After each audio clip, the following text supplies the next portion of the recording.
সেনাপ্রধান লাস্ট আমাদেরকে বলেছিল যে আমি বুকে পাথর চাপা দিয়ে সিদ্ধান্তটা মেনে নিচ্ছি। ওয়াকার 5ই আগস্ট থেকে বিপ্লবকে ব্যর্থ করার মিশন নিছে। সুশ্রোতা, অবশেষে সেনা প্রধান এটা কি করলেন? শেষ পর্যন্ত কি তাহলে দেশের সাথে বেইমানি, জনগণের সাথে বেইমানি, শেখ হাসিনার সাথে নাকি গোপন বৈঠক এবং অবশেষে দেশ নিয়ে যে ষড়যন্ত্র চলছে, অনেকে বলছে যে আওয়ামী লীগের হয়ে নাকি সেনা প্রধান কাজ করছে। দর্শক, আজকে ভিডিওটি কিন্তু খুবই ইম্পর্টেন্ট ভিডিও। বর্তমানে দেশের কি পরিস্থিতি চলছে এবং আগামীতে কি হতে পারে তা নিয়ে কিন্তু অনেক তথ্য উঠে আসছে। তো কথা না বাড়িয়ে চলুন আমরা ভিডিও মূল আলোচনা চলে যাই। ভিডিও মূল আলোচনা চলে যাওয়ার আগে আপনার কাছে আমার ছোট একটু অনুরোধ, আপনি প্রত্যেক মুহূর্তের আপডেট পেতে চাইলে অবশ্যই চ্যানেলটি সাবস্ক্রাইব করে দিবেন এবং পাশে থাকা বেল আইকনটি ক্লিক করে দিবেন, তাহলে প্রত্যেক মুহূর্তের আপডেটগুলো সবার আগে পৌঁছাবে আপনার কাছে। তো সব কথা না বাড়িয়ে চলুন আসলে ঘটনাটি তাহলে বিস্তারিত দেখে আসি। ওয়াকার তুতুপিতু লেভিনচুস পেছো দিছে হাসনাত আব্দুল্লাহ লেভিনচুস। সেনাপ্রধানের দিক থেকে মূল ভেটোটা ছিল যে ডক্টর মোহাম্মদ ইউনূস কেন, why not any other person. Doctor Mohammad Yunus নামে মামলা আছে, তিনি একজন কনভিক্টেড পারসন। একজন কনভিক্টেড পারসন আসলে কিভাবে একটা দেশের প্রধান উপদেষ্টা হতে পারে? আওয়ামী লীগ একটা লোককে একেবারেই দেখতে পারছে না এবং বাংলাদেশে তো আলটিমেটলি 30-40% পিপল আওয়ামী লীগকে সাপোর্ট করে। এই 30-40% পিপলের মতামতের বিরুদ্ধে গিয়ে একটা লোককে প্রধান উপদেষ্টা করা উচিত? সেনাপ্রধান লাস্ট আমাদেরকে বলেছিল যে আমি বুকে পাথর চাপা দিয়ে সিদ্ধান্তটা মেনে নিচ্ছি। তিতা লাগিছে আমারে যারা বলতেন আমি আর্মি চিফের পিছের লাইগা দেশের ক্ষতি করতেছি, তারা কোন গর্তের মাল এবার বুঝলেন তো। ওয়াকার 5ই আগস্ট থেকে বিপ্লবকে ব্যর্থ করার মিশন নিছে। ওয়াকারের মিশন না, মিশন কার সেটা আমরা দেখিচ্ছি। ওয়াকার 5ই আগস্ট থেকে ভারতের প্রেসক্রিপশনে চলিচ্ছে, যা যা করছে সব ইন্ডিয়ার প্রেসক্রিপশন। বিক্রম মিশ্র আসছে বাংলাদেশে ওয়াকারের সাথে ঘুটু করতে। ওয়াকার হাসিনার বোন জামাই, হাসিনার পরিবারের একমাত্র সদস্য যে বাংলাদেশে আছে। ওয়াকার কোন প্রোটোকলে বিক্রম মিশ্রের সাথে দেখা করে? বাংলাদেশের সার্বভৌমত্ব কোন রাষ্ট্রের কাছ থেকে সংকটে পড়তে পারে? ইন্ডিয়া তো। সেই ইন্ডিয়ার সেনাপ্রধানের সাথে বাংলাদেশের বিপ্লবোত্তর অবস্থা নিয়ে আলাপের কি আছে ওয়াকারের? বিক্রম মিশ্রের সাথে কিভাবে আলাপ করে সে? সবচেয়ে বড় কথা, বিক্রম মিশ্রের সাথে সে আলাপ করার আগে কোন অনুমতি নিছে? নেয় নাই। এই ওয়াকার 600-র বেশি আওয়ামী লীগার খুনি পুলিশকে রক্ষা করছে জনরোষ থেকে, তারপরে নিরাপদে পার করে দিয়েছে সবাইকে। আয়নাঘরগুলোর এভিডেন্স ধ্বংস করছে ওয়াকার নিজে। প্রফেসর ইউনূসকে আয়নাঘরে ভিজিট করতে বাধা দিছে ওয়াকার নিজে, তারপরে আঙ্গুল উঁচায় হুমকি দিছে। কেউ না, আমি একা রুখে দাঁড়াইছি ওয়াকারকে।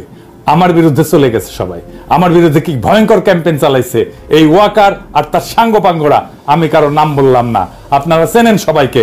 ওয়াকারের আসল মিশন তাহলে আসলে কি? আমরা ক্ষুদ্রকালে ক্লাস 1-এ মনে হয় একটা গল্প পড়তাম, গনি মিয়ার গল্প। আমার বয়সী সবাই জানেন। গল্পটার শুরুটা এরকম ছিল, গনি মিয়া একজন গরিব চাষী, তার নিজের জমি নাই, সে অন্যের জমি চাষ করে, এরকম আর কি। ওয়াকারের নিজস্ব মিশন নাই। ওয়াকার মিয়া একজন গরিব চাষী, তার নিজের মিশন নাই, অন্যের মিশন নিয়ে কাজ করে। চাঁদের যেমন নিজের আলো নাই, সূর্যের আলো প্রতিফলিত হয় চাঁদের পিঠে পড়ে, ঠিক একইভাবে ওয়াকার আসলে ইন্ডিয়ার মিশন পালন করে। ইনফ্যাক্ট আর্মির জেনারেলরা বেশিরভাগই ইন্ডিয়ান লেসপেন্সার। এদের মেরুদণ্ড বেচা দিছে মোদির কাছে, আর বিসি দিছে কার কাছে জানি না। এদিক সেদিক করলে বিসি ধরে চাপ মারে। এই ইন্ডিয়ান মিশন কি? ইন্ডিয়ান মিশন একটাই, আওয়ামী লীগকে ফিরে আনা, আবার বাংলাদেশে তাদের রাজনীতি করতে দেওয়া। বিএনপিকে প্রতিশ্রুতি দিচ্ছে ওয়াকার আর ইন্ডিয়া সামনে নির্বাচনে বিএনপি সরকার গঠন করবে। যদিও আওয়ামী লীগ অংশ নেবে, কিন্তু আওয়ামী লীগ তো কোনো বড় দল হিসেবে সংসদে থাকবে না। তাহলে ইন্ডিয়ান দখলদারিটা মজবুত হবে কি দিয়া? সেটার আবার আর একটা তরিকা আছে। ইন্ডিয়া কখনোই বাংলাদেশে তার দখলদারি মজবুত করতে পারবে না যদি না সমাজে, রাজনীতিতে ইন্ডিয়ান ন্যারেটিভ গুলো বজায় না থাকে। কি কি সেই ন্যারেটিভ? মুক্তিযুদ্ধ, ধর্মনিরপেক্ষতা আর অসাম্প্রদায়িকতার পক্ষে বলতে হবে। জামাতকে বাংলাদেশের শত্রু বলতে হবে, ধর্মীয় উগ্রবাদের বিরুদ্ধে বলতে হবে। ঠিক এই কাজই করতেছে বিএনপি। দেখেন, সে অসাম্প্রদায়িকতার কথা বলতেছে, ধর্মীয় উগ্রবাদের কথা বলতেছে, ধর্মনিরপেক্ষতার কথা বলতেছে, মুক্তিযুদ্ধের কথা বলতেছে, চেতনার কথা বলতেছে, 72-এর সংবিধানের কথা বলতেছে। তার মানে আওয়ামী লীগ যা কিছু বলতো তার সবকিছু এখন বিএনপি বলতেছে। বিএনপি হয়ে উঠছে নতুন আওয়ামী লীগ। ইন্ডিয়া বিএনপিকে সেট করলো সরকারি দল হিসেবে। এখন তো বিরোধী দল লাগবে। এটা ইন্ডিয়া বিরোধী দল ঠিক করে দিতে চায় বাংলাদেশে। আওয়ামী লীগের জন্য জাতীয় পার্টি ঠিক করে দিয়েছিল বিরোধী দল হিসেবে। জাতীয় পার্টির নেতা হারামজাদা জিএম কাদের নির্বাচনের আগে ইন্ডিয়া যাইতো আর পানি পড়া নিয়ে আসতো এইভাবে। আবার বলতো ভারতের সাথে কি আলাপ হয়েছে তা কওয়া যাবে না। হারামজাদা, ওরে বাইরে রাখছেন কেন? হারামজাদাকে এক্ষুনি গ্রেপ্তার করেন। কি জন্য গ্রেপ্তার করবেন সেটা পরে দেখা যাবে, আগে গ্রেপ্তার করেন। দেখেন, ও তো মাখন খাইছে। মাখন খাইছে না? ওই মাখনের জিনিসগুলো বের করা যাবে। কি কি মাখন খাইছে? ওই টাকা খাইছে, বাংলাদেশের টাকা খাইছে, ওইগুলো বের করা যাবে। ওকে আগে ঢুকান ভিতরে। বিএনপির বিরোধী দল হিসেবে ইন্ডিয়া আওয়ামী লীগকে চায়, একটা বিশুদ্ধ আওয়ামী লীগকে চায়, একটা ভালো আওয়ামী লীগকে চায়। আর এই আওয়ামী লীগ বানাইতে দায়িত্ব দিছে ওয়াকারকে ইন্ডিয়া। হ্যাঁ, গুয়ের আবার ভালো মন্দ, গু আমাশার গু হইতে পারে, ডায়রিয়ার গু হইতে পারে, শক্ত গু হইতে পারে, লেটকা গু হইতে পারে, গু গুই। আওয়ামী লীগের আবার ভালো মন্দ কি? আওয়ামী লীগ ভালো হইলেও সেটা গু, খারাপ হইলেও সেটা গু। এই ভালো আওয়ামী লীগে কে কে থাকবে আসেন সেটা দেখি। সাবের হোসেন চৌধুরী সভাপতি আর বডি সোহেল হবে সাধারণ সম্পাদক। এইভাবে আওয়ামী লীগ পুনর্গঠিত হইবে। এই পুনর্গঠিত আওয়ামী লীগ নির্বাচনে যাবে, এটাই ভারতের সিদ্ধান্ত। বিএনপি একমত হয়েছে এটাতে। ওয়াকার এটা এক্সিকিউট করার দায়িত্ব নিছে, ওয়াকার এটা ঠিক করে দিবে। সবাইকে ডাকিচ্ছে, হাসনাতদেরকেও ডাকিছিল। সব রাজনৈতিক দল এটা ওকে করে বলে দিয়ে আসছে। এই যে ইউরোপের রাষ্ট্রগুলোর মধ্যে ব্রিটেনের সমর্থন আছে, ইংল্যান্ডের রাষ্ট্রদূত আছে না ঋষি সুনাকে নিয়োগ দেওয়া যে সারা কুক, এইটা ঘুট পাকাচ্ছে বিদেশিদের তরফ থেকে। এই কারণে সাবের হোসেন চৌধুরীকে জেলে রাখা যায় নাই, এবং সেই জন্যই মাঝে মাঝে সাদা চামড়া গুলো আইসে মাঝে মাঝে ঘুটু করার চেষ্টা করে, বিভিন্ন জায়গায় ঢোকার চেষ্টা করে। নির্বাচন কমিশনও নাকি এরা ঢুকিছে, ওরা নাকি আবার ইলেকশন আবার মনিটর করবি, ইলেকশন মনিটর ঢুকু দিব একেবারে পিছন দিয়া। আর কে কে থাকবে এদের সাথে? শেখ ফজলে নূর তাপস, শিরিন শারমিন চৌধুরী, সেলিনা হায়াত আইভি, আর সিলেটের সাবেক মেয়র শিন শারমিন ওয়াকারের প্রোটেকশনে ক্যান্টনমেন্টে আছে এখনো। টাইম মতো ওয়াকার বের করবে, মানে ইন্ডিয়া যখন বলবে আর কি ওয়াকারকে। ও তো আবার ইন্ডিয়ার কথা ছাড়া সরে না, হাগামতাও করে না ও ইন্ডিয়ার কথা ছাড়া। শালা এমন একটা দেশ বানাইছে যার সেনাপ্রধান শত্রু দেশের আদেশ না শুনে কিছু করে না।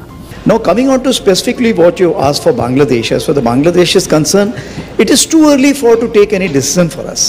I am very clear, the present military to military relationship is very strong, and we keep exchanging notes on regular basis to avoid any kind of a misgivings. Waker আবার চালাক আছে, বলে আর্মি ইনস্টিটিউটে ক্ষতি করা যাবে না, কারণ হাইসানি। হ্যাঁ, যখন প্লট নেওয়া, গাড়ি নেওয়া, কদম বুসি করার হাসিনার হোকাচাটা, তখন জেনারেলরা, আর যখন বাম্বু খায় জেনারেলরা, তখন ইনস্টিটিউটের পিছে লুকায়, মানে সৈনিকদের পিছে লুকায়। 5ই আগস্টে পেট মোটা ওয়াকার সৈনিকেরা তোমার সাথে ছিল, জুনিয়র অফিসাররা তোমার সাথে ছিল। জুলাই আগস্টে তো তুমি ছিল হাসিনাকে ক্ষমতা রাখার মিশনে, হাসিনা হোকাচাটার মিশনে ছিল। 5ই আগস্ট সৈনিক আর জুনিয়র অফিসারদের বন্দুকের নল ঘুরে গেছিল জালেমের দিকে। কোন কমান্ড শুনে নাই সৈনিকেরা, নিজের বিবেকের কমান্ড শুনিছে ওরা। জেনারেলদের কেনা যায়, সৈনিকদের কেনা যায় না, কারণ ওরাই সেই সংখ্যাগরিষ্ঠ জনগণের সন্তান যারা দেশকে ধারণ করে। তোরা শালা মনে করিস দেশটা উপনিবেশ, তোরা কলোনি, আর ওরা মনে করে দেশটা আমার, সেজন্য বিবেকের কথা শোনে। আর তুই যেহেতু মনে করিস কলোনি, সেজন্য ইন্ডিয়ার কথা শুনিস। তোর সব কটা জেনারেল। তো দর্শক, আপনার এই ভিডিওটি দেখলেন। ভিডিও দেখে যদি আপনার কোনো মন্তব্য থাকে তাহলে অবশ্যই কমেন্ট বক্সে আপনার মূল্যবান মন্তব্য জানিয়ে দিবেন। দর্শক, এখন আমরা পরবর্তী একটি ভিডিও দেখবো, যেটা দ্বারা আমরা আরও কিছু তথ্য আমরা জানতে পারবো। দর্শক, চলুন আমরা সেই ভিডিওটি বিস্তারিত দেখে আসি।